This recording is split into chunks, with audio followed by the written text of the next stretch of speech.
ഇവിടെ വിദ്യാർത്ഥികളെ കാലിക്കറ്റ് ന്യൂസിന്റെ തേടാലും അല്ലേ അതിനുശേഷമുള്ള പ്രോസസ് നമുക്ക് ചർച്ച ചെയ്യാണ്. അതായത് തമിഴിൽ കണ്ടപ്പെടുന്ന നിങ്ങൾ യൂട്യൂബ് പബ്ലിക് കമന്റുകൾക്കിടയിൽ പങ്കുവച്ച സംശയങ്ങൾക്കുള്ള മറുപടി നിലയിലാണ് ഇത് ചെയ്യുന്നത്. വിദ്യാർത്ഥികൾ സ്കിപ്പ് ചെയ്യാതെ കാണുക. പൊതുവെയുള്ള സംശയങ്ങൾ സപ്ലിമെന്ററി എലമെന്റിനാർക്ക് പങ്കെടുക്കാം, എഡിറ്റിംഗ് പ്രോസസ് എങ്ങനെയാണ്, സെൽഫ് ഫിനാൻസ് കോളേജിൽ കൊടുക്കാമോ, അതിന്റെ അഡ്മിഷൻ പ്രോസസ് എങ്ങനെയാണ് വരുന്നത്, പിന്നെ അതിന്റെ dating process, date registration, refunding process, അങ്ങനെ കുറച്ച് സംശയങ്ങൾ കണ്ടിരുന്നു.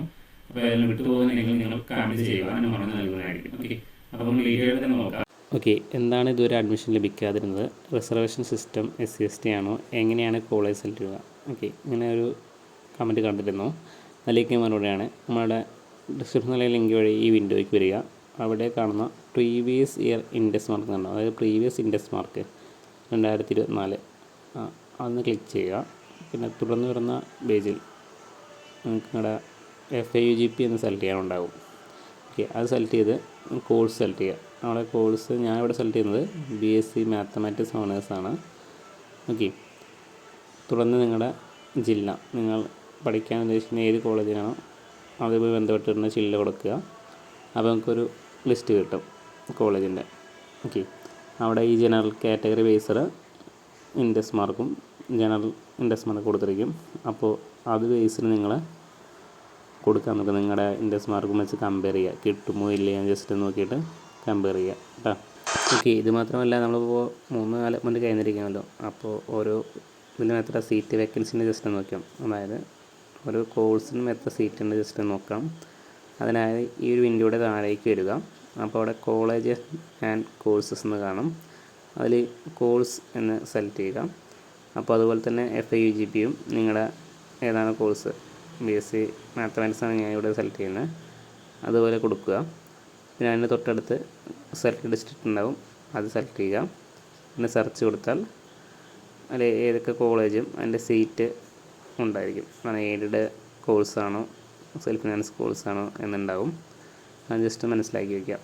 പിന്നെ കറൻ്റ്ലി എത്ര പേര് അഡ്മിഷൻ എടുത്തു എന്നറിയാൻ ഒരു വഴിയുണ്ട്. അതിപ്പോൾ അതായത് കോളേജിൽ ഹെൽപ്പ് ഡെസ്ക് വർക്ക് ചെയ്യുന്നുണ്ടാകും. അപ്പോൾ അവരുടെ നമ്പറുമായി ബന്ധപ്പെട്ടാൽ ലഭിക്കും. പിന്നെ അതുകൂടാതെ ഗൂഗിൾ മാപ്പിൽ കോളേജ് എന്ന് ജസ്റ്റ് സെർച്ച് ചെയ്യാം. അപ്പോൾ അതിൽ അവിടുത്തെ നമ്പർ കിട്ടും, ഓഫീസ് നമ്പർ കിട്ടും. അവിടെ തിരക്കിയാൽ നിങ്ങൾക്ക് മനസ്സിലാക്കാൻ കഴിയും. ഓക്കെ, എല്ലാവരും റെസ്പോൺസ് ചെയ്യുന്നില്ല, ഹെൽപ്പ് ഡെസ്ക് തന്നെ ബന്ധപ്പെടാൻ നോക്കുക. ഓക്കെ, നമുക്ക് ഞാൻ അടുത്ത് കുറച്ച് ഡൗട്ടിലേക്ക് കിടക്കാം. ഓക്കെ, അപ്പോൾ ആദ്യം തന്നെ വിദ്യാർത്ഥികൾ ഡിസ്ക്രിപ്ഷനിലിരിക്കുന്ന ഈ ഒരു PDF ജസ്റ്റ് ഒന്ന് ഡൗൺലോഡ് ചെയ്ത് വയ്ക്കുക കേട്ടോ. അല്ലെങ്കിൽ ഞാൻ കൊടുത്തിട്ടുണ്ടാവും. എന്നിട്ട് അതൊന്ന് സ്ക്രീൻഷോട്ട് എടുത്തിട്ട് ഗാലറിയിൽ ഫേവറേറ്റായിട്ട് വയ്ക്കുക. അപ്പോൾ ഞാൻ ഈ പറയുന്ന ഡേറ്റുകളിലൊപ്പം ഈ കാര്യങ്ങൾ ജസ്റ്റ് ഒന്ന് ഓർത്തിരിക്കുക. ഓക്കെ, തേർഡ് അലോട്ട്മെൻറ്റ് 15-ാം തീയതി വന്നല്ലോ. അതുപോലെ തന്നെ നിങ്ങൾക്ക് ഹയർ ഓപ്ഷൻ ക്യാൻസൽ ചെയ്യേണ്ട അവസരമുണ്ട് 17-ാം തീയതി വരെ. അപ്പോൾ കിട്ടിയ കോളേജിൽ തൃപ്തമാണെങ്കിൽ ഈ ഹയർ ഓപ്ഷൻ ക്യാൻസൽ ചെയ്യുക. പിന്നെ തൃപ്തമല്ലാത്തവർ നിലനിർത്തുക. പിന്നെ തൃപ്തമായിട്ടും അത് നിലനിർത്തുകയാണെങ്കിൽ നിങ്ങൾക്ക് ആ ഒരു കോളേജ് നഷ്ടപ്പെടുന്നതായിരിക്കും സപ്ലിമെൻ്റ് അലോട്ട്മെൻറ്റ് വരുമ്പോൾ. അതൊന്ന് ശ്രദ്ധിക്കുക കേട്ടോ. പിന്നെ അടുത്താണ് ലേറ്റ് രജിസ്ട്രേഷനും ആൻഡ് എഡിറ്റിംഗ്. അത് വരുന്നത് 18-ാം തീയതി മുതൽ 22-ാം തീയതി വരെ വരുന്നുണ്ട്. അപ്പോൾ ഇതുവരെ അപ്ലൈ ചെയ്ത വിദ്യാർത്ഥികൾ ഈ ഡേറ്റ് ജസ്റ്റ് ഒന്ന് നോട്ട് ചെയ്ത് വയ്ക്കുക. അപ്പോൾ ഈ ഡേറ്റിൽ തന്നെ കൊടുക്കാൻ ശ്രമിക്കുക. ഓക്കെ, അപ്പോൾ ഏതൊക്കെ രേഖകളാണ് വേണ്ടതെന്ന് നിങ്ങൾ സംശയം ഉണ്ടെങ്കിൽ ചോദിക്കാവുന്നതാണ്. ഓക്കെ, പിന്നെ എഡിറ്റിംഗ് എന്ന് പറയുമ്പോൾ വിദ്യാർത്ഥി ചോദിച്ചിരുന്നു സെൽഫ് ഫിനാൻസ് കോളേജിൽ കൊടുക്കാമോ? സെൽഫ് ഫിനാൻസ് കോളേജിൽ കൊടുക്കാം, അതിൽ കുഴപ്പമൊന്നുമില്ല. നിങ്ങൾക്ക് ഡൗട്ട് വരുന്ന ഈ ഫസ്റ്റ് സപ്ലിമെൻ്ററി ഡെവലപ്മെൻറ്റിൽ 4 എയ്ഡഡ് പ്രോഗ്രാംസ് ഓൺലി കാണുമ്പോൾ ആ സംശയം വരെ മനസ്സിലായി. അപ്പോൾ സെൽഫ് ഫിനാൻസ് കോളേജിൽ കൊടുക്കാൻ കഴിയും. കാരണം വിദ്യാർത്ഥികൾ സെൽഫ് ഫിനാൻസ് കോളേജ് ഫസ്റ്റ് വയ്ക്കാതിരിക്കുക. അതായത് ആദ്യം ഗവൺമെൻറ് കോളേജ്, പിന്നെ എയ്ഡഡ് കോളേജ്, അതിനുശേഷം സെൽഫ് ഫിനാൻസ് വയ്ക്കുക എന്നാണ് എൻ്റെ ഒരു അഭിപ്രായം. കാരണം സെൽഫ് ഫിനാൻസിൽ ഫീ അധികം ആയിരിക്കുമെന്നറിയാമല്ലോ. അപ്പോൾ നിങ്ങൾ കൊടുക്കുന്ന ആ ഒരു രീതിക്ക് അല്ല വിളിക്കുന്നത്, നിങ്ങളുടെ ഇൻഡെക്സ് മാർക്ക് ബേസ്ഡാണ് വിളിക്കുന്നത്. ആ രീതി ഉണ്ടെന്ന് പറഞ്ഞാൽ നിങ്ങൾക്ക് അഡ്മിഷൻ കിട്ടാൻ വളരെ ഉപകാരപ്പെടുന്നതായിരിക്കും. അത് ആ ഇൻഡെക്സ് മാർക്ക് വെച്ചിട്ട് ചെയ്യാൻ പറഞ്ഞില്ല ഞാൻ കുറച്ച് മുമ്പേ, അത് ചെയ്താൽ മതി. അതിന് ഹെൽപ്പ് വേണമെങ്കിൽ നിങ്ങൾക്ക് ചോദിക്കാവുന്നതാണ്. താഴെ ഒരു വാട്സപ്പ് ഗ്രൂപ്പും നൽകുന്നുണ്ട്, അതുപോലെ തന്നെ എൻ്റെ നമ്പറും നൽകുന്നുണ്ട്. ഓക്കെ, പിന്നെ ഈ ഡേറ്റ് മറന്നു പോകരുത്. ക്ലാസ് രജിസ്ട്രേഷൻ്റെയും എഡിറ്റിങ്ങിൻ്റെയും ആ ഒരു ടൈം മാത്രമേ നിങ്ങൾക്ക് എഡിറ്റ് ചെയ്യാൻ അവസരം ഉണ്ടാവുള്ളൂ. അപ്പോൾ മാക്സിമം നന്നായി എഡിറ്റ് ചെയ്യാൻ ശ്രമിക്കുക. അതുപോലെ തന്നെ കോളേജ് ഓപ്ഷൻ വയ്ക്കുന്നവർ ആ ഇൻഡെക്സ് മാർക്കും ഹെൽപ്പ് ഡെസ്കും ബന്ധപ്പെട്ട് കൊടുക്കാൻ ശ്രമിക്കുക. നിങ്ങൾ ലിസ്റ്റ് ഉണ്ടാക്കിയാൽ മതി. ഓക്കെ, അതിനുശേഷം അതുപോലെ കൊടുക്കുക. അടുത്തതിനാണ് സപ്ലിമെൻ്ററി അലോട്ട്മെൻറ്റ് 28/7/2025. അവിടെ നിങ്ങൾക്ക് ഗവൺമെൻറ് കോളേജിലേക്കും ഈ എയ്ഡഡ് കോളേജിലേക്കുള്ള എയ്ഡഡ് പ്രോഗ്രാമുകളിലേക്ക് ചില എയ്ഡഡ് കോളേജുകൾക്ക് സെൽഫ് ഫിനാൻസിങ് പ്രോഗ്രാമും ഉണ്ടായിരിക്കും. ഓക്കെ, ആ എയ്ഡഡ് പ്രോഗ്രാമിലേക്കാണ് ഫസ്റ്റ് സപ്ലിമെൻ്ററി അലോട്ട്മെൻറ്റ് വരിക.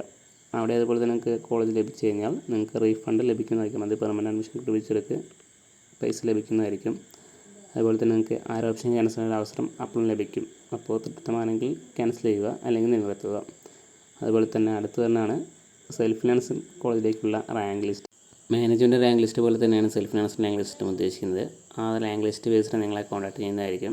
അപ്പോൾ നിങ്ങൾ അഡ്മിഷൻ എടുത്തും ഈ സപ്ലിമെൻ്ററി സെക്കൻഡ് സപ്ലിമെൻ്ററിയിലേക്ക് വെയിറ്റ് ചെയ്യാം, അല്ലെങ്കിലും നിങ്ങൾക്ക് വെയിറ്റ് ചെയ്യാവുന്നതാണ്. ഓക്കെ, അപ്പോൾ സെക്കൻഡ് സപ്ലിമെൻ്ററി വരുന്നത് 4/8/2025 ഈ ഫസ്റ്റ് സപ്ലിമെൻ്ററി പോലെ തന്നെ ഗവൺമെൻറ് എയ്ഡഡ് കോളേജിലേക്കാണ് അവിടെ അഡ്മിഷൻ നടക്കുന്നത്.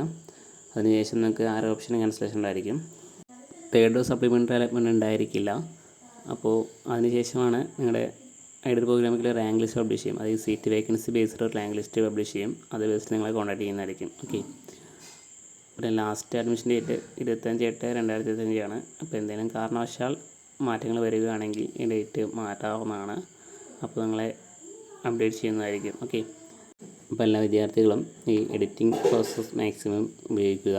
എല്ലാ വിദ്യാർത്ഥികൾക്കും ആഗ്രഹിച്ച കോഴ്സിൽ പഠിക്കാൻ കഴിയട്ടെ എന്ന് ആശംസിക്കുന്നു. ഓക്കെ, ഞാൻ ഉൾപ്പെടുത്താത്ത എന്തെങ്കിലും ഡൗട്ടുകൾ ഉണ്ടെങ്കിൽ കമൻറ്റ് വഴിയും പിന്നെ വാട്സപ്പ് ഗ്രൂപ്പ് വഴിയും ചോദിക്കാവുന്നതാണ്. ഓക്കെ, പിന്നെ അഡ്മിഷൻ പ്രോസസ്സിൽ നിങ്ങൾക്ക് റിപ്ലൈ പെട്ടെന്ന് കിട്ടാൻ ഒരു തിരക്കടിയാത്ത അവസ്ഥ വരികയാണെങ്കിൽ കോൺടാക്ട് ചെയ്യാവുന്നതാണ്. ഓക്കെ, അപ്പോൾ താങ്ക് യു ഫോർ വാച്ചിങ്.